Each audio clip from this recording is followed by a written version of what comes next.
কয়েকদিনের ব্যবধানে হামাসের রাজনৈতিক শাখার প্রধান ইসমাইল হানিয়া ও হিজবুল্লাহর জ্যেষ্ঠ কমান্ডার ফুয়াদ শুকুরকে হত্যা।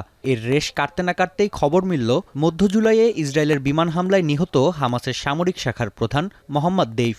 ইসরায়েল বিরোধী জোটের একের পর এক সদস্যদের হারানোয় কিছুটা কোণঠাসা ইরান। রাজধানী তেহরানের নিশ্ছিদ্র নিরাপত্তা ভেদ করে রাষ্ট্রীয় অতিথি ইসমাইল হানিয়াকে হত্যায় খামেনির প্রশাসনের ভাগে জুটেছে তীব্র সমালোচনা। শিগগিরই ইসরায়েলে হামলা চালাতে বাড়ছে চাপ। এমন পরিস্থিতিতে পরবর্তী করণীয় ঠিক করতে ইরানের শীর্ষ কর্তাদের সঙ্গে বৈঠক হয়েছে ইসরায়েল বিরোধী প্রতিরোধ জোটের মিত্রদের।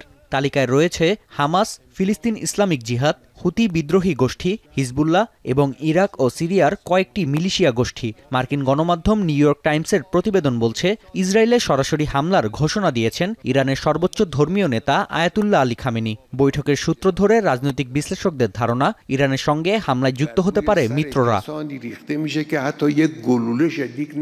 চলতি বছর এপ্রিলে সিরিয়ার রাজধানীতে ইসরায়েলের হামলায় নিহত হন আইআরজিসির শীর্ষ জেনারেল রেজা জাহিদি।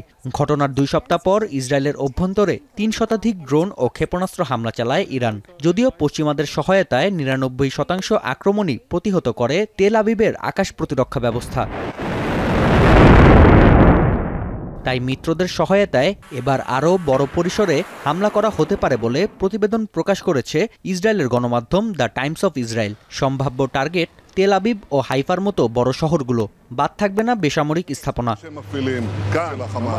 এদিকে সম্ভাব্য হামলা ঠেকাতে নেতানিয়াহু সরকারের নিরাপত্তা দায়িত্ব নিয়েছে গোয়েন্দা সংস্থা শিন বেত। দেশটির গণমাধ্যম চ্যানেল 12-এর প্রতিবেদন বলছে, আগামী কয়েকদিন শীর্ষ ব্যক্তিদের ভ্রমণ পরিকল্পনা নিয়ন্ত্রণ করবে সংস্থাটি। সুরক্ষিত স্থাপনা থাকা সাপেক্ষে খোলা স্থানে আয়োজন করা যাবে সভা। এছাড়াও ইসরায়েলের বাইরে অবস্থানরত কূটনীতিকদের লো প্রোফাইলে থাকার নির্দেশনা দেওয়া হয়েছে। যদিও যুক্তরাষ্ট্র, যুক্তরাজ্য ও জর্ডানের মতো মিত্রদের সহায়তায় এবারও ইরানের হামলা ঠেকিয়ে ফেলার আশা করছে ইসরায়েল।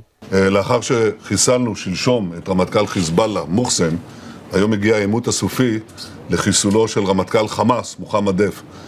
דף היה אחראי לטבח הנורא של 7 באוקטובר. এদিকে তেহরানের হামলায় বড় ক্ষতি হলে ইরানের মিত্রদের সঙ্গে সরাসরি যুদ্ধে জড়ানো হবে বলে গোপন বার্তা দিয়েছে নেতানিয়াহু প্রশাসন। নাফি আরমান মনন, এখন বিশ্ব।